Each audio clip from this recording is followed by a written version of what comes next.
explosion. I'm, a couple blocks away, and I look up, and it's just black smoke coming out of, you can't even see the hole in the building yet. So all I see is black smoke coming out of the place where I'm about to go, and I have a lot of friends that work up there. And I'm looking at this, and I'm trying to understand it, and I turn on the radio in the car because I was listening to a CD. And they say, a helicopter is hit, and that kind of made sense because I thought maybe a helicopter could blow into it because working the Trade Center, you could look down from your office and see helicopters flying below you at 900 feet. And, then they said it was a Cessna on the radio. I thought, well, it's a little harder to fly a Cessna and get blown into a building, but okay, maybe that happened. And at one point, after like 10 minutes or so, some of the cars in front of me were turning around and going back up West Side Highway. I made this left onto a street called, I believe it's called Vizzy Street, and I was between World Trade Center 7 and World Trade Center 6. World Trade Center 7 was on my left, World Trade Center 6 was on my right, and at the moment that the explosion happens in the South Tower, I notice, boom, boom, boom, like flash, flash, flash, in World Trade Center 6 at near ground level, and I know that these two simultaneous events cannot be independent of each other. They must be related to each other. And for such big explosions, I then knew, my subconscious said, you don't know what's going on in this situation. You must remove your person from this area right now. At which time I took off and I went up this one-way street the wrong way. I went through the Holland Tunnel. I drove into New Jersey and as fast as I could down to my friend's place that I went to high school with. I go in, I wake him up. I'm like, look, you got to turn on the TV. There's crazy shit going on, dude. He gets up, we look at it, and, what they were showing on TV, even, 40 minutes later when I was in New Jersey, was not reflective of the spirit or the mood or what was going on at Ground Zero. So already that morning, they were showing things in a different perspective, in a different light, with different angles than what was going on down there. And there's so many questions and there's so many pieces of evidence that contradict what the official story is. And there's so many pieces of evidence that they've put out there, then they've taken it away, or they won't let you look at it. And it's like, if that's really what happened, why do they have to hide so much of it from us, right?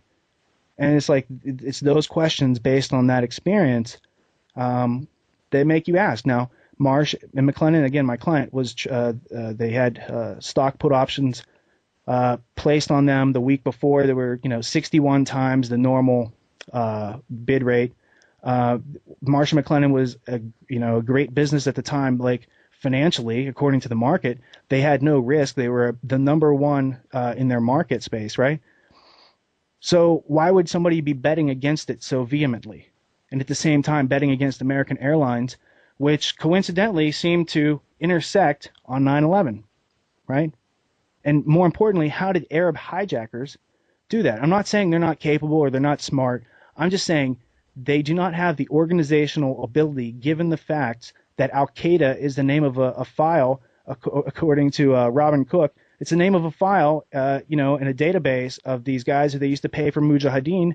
And I had said that in 2006 in Project Constellation. I laid all of this out for people. And yet to this day, I think yourself and myself and Maria and a handful of other people have been able to grasp that information and to make it useful. Now, when, friends of mine, family of mine, who will sometimes jokingly say, oh, you and that conspiracy stuff, I thought maybe we might need to have an intervention or something, ha, ha, ha. What is it for them, do you think, that makes them sort of resist it? And the questions always come, just like, well, why would they do that? If it was a conspiracy, it would take thousands of people, and it would have come out by now. They're all inept. George Bush couldn't hide WMD in Iraq. How on earth would he blow up the World Trade Center? Well, I'm not saying George Bush had anything to do with I've never said the that World either. Trade Center. He's just an actor who is paid by the same production company that put on the special effects for you, right? It's not that thousands of people would have had to keep the secret, but there are these things called oaths. And either you're in a secret society or you're in a military organization or you're compartmentalized with your information and you never know enough for the big picture and you get paid so well and they have such control over your life that you never have an incentive really to ask any of those questions. I put this peg into this hole and I send it down the conveyor belt, and where it goes I don't care because they pay me very well. Well, it's like the worst things in the world don't happen because of evil people. They happen because other people are apathetic enough to sit by and watch all this evil be perpetrated. and it's done through propaganda. Whether it's the Soviets in World War II, the United States propaganda in World War II. I mean, Bernays and Lippmann and the Tavistock Institute created propaganda, and not created it, but effectively used it, institutionalized it such that you are bathing in their propaganda daily. If you recognize, let's say, the different steps of propaganda, like the bandwagon technique and these, the folksy routine and whatnot, you would be able to have a little alarm in your head that goes off every time politics or, these politicians, the economists, or your news broadcasters start to use propaganda to get you to on their position, right? And you will say, oh, I get that. They're trying to use this technique and I'm not taking them seriously now. It's the same thing. It's like if you go to New York for the first time and you see the shell game being played and you see people winning money and you think you're going to play the shell game and win some money, you obviously do not know how that shell game works. Because if you knew how it worked, you would cease to be entertained. Entertainment means distraction, right? So don't be distracted by what they're doing. Don't be distracted by the magic wand. I'm telling you, as somebody who worked on the backstage crew helping these guys get their software, until I found out what they were doing in front of the stage, like, it was all cool. I'm like, I'm just selling software. Nobody's getting killed from selling software. I had friends that sold pharmaceuticals. I'm like, you're probably killing people with that stuff. Software is totally, it's cool. I'm making money the clean way.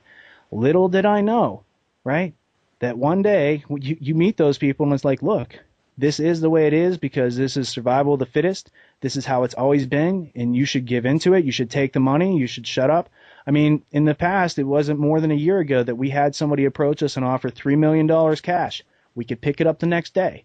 Do you want this? And my question was, what can't I say once I get this? He's like, you can't say any of the stuff you said tonight. He said all that stuff that, you guys, we went to the premiere of Paul Verge's Hijacking Humanity in Vancouver. And he said all that stuff that Carlin was saying tonight, that upsets people. You can't have that out there. You can't be telling them that they have owners. He's like, that's the fact. He's like, fraternal societies, we control everything, yes. And so basically it's like there's this fraternal society that's tied to P2 and they're offering this money. And it's like, you can say yes or no. I said no, I'm still here. That reminds me of a story that the late Aaron Russo said, that he had become friends with a guy named Nicholas Rockefeller, and that would always essentially say to him, like, man, why do you worry about, helping people? Or these, either they're too stupid. I get that. Yeah, they don't want your help. Right? Yeah. It's like Nicholas Rockefeller, because he sees those other people that aren't him or not in his group or don't read his book that he reads that he thinks is God or whatever. Like, they dehumanize. And once they can dehumanize it, they say it doesn't matter about those people. They're doing it to themselves. It's their negative attitude. If they only would embrace positive thinking, everything would change. Now, positive thinking alone is not going to do it. Positive thinking plus knowing the lay of the land, having an accurate map, something that's reflective of the terrain, oh yeah, you can get someplace then. And they don't want you to have that. They don't want you to have a coherent idea of what's going on. They don't want you to know who your owners are. That's why they put a government there, so you can't get to them with a guillotine, right? They're like, oh, as soon as they get to the president, then they know to change things up. The people are onto us. We better put in a different president, But right leg or left leg, Republican or Democrat, it's the same body, and they are progressing straight toward their goal for the past 100 years. They wrote it down, and we have not really knocked them so much as a foot off of their mark yet. However, by getting people organized and getting people in front of other, microphones and cameras and talking intelligently about these things, such that the goal is not to talk amongst ourselves, but to empower each other with the tools and the instruments such that we can communicate what's going on in this country to other people who have the resources and ability to do it, right? We have all the will and the information in the world, but we need people to step up who have the money and the resources to get this information out to more people, right? I'm not looking to get paid and be a millionaire off of this, and neither are you, but we can't do it like eating one meal a day and all the other things that have had to go on to get cameras and to buy microphones and to pay for servers and to build websites. We have been doing this all single threaded, not just me and you. There's also James Corbett. There's also Maria. There's also Jack Blood. There's David Icke. There's all sorts of people out there trying to research, but then there's people out there who want to say, oh, all that guy's good for is he talks about lizards. Well, did you learn about the 300 other things he talks about that are actually valid? And yeah, maybe he had some experience that, whatever. We can't judge him on that. We can only take people for the best facts and information they're willing to purvey to us and put out there and use it for the best of our abilities, right? So it's like, I don't have to like every word in the book to draw some useful information out of there. And I'm certainly smart enough at this point not to judge books by their covers, right? That's exactly right, and it reminds me also of the late William Cooper. Is it's easy sometimes to dismiss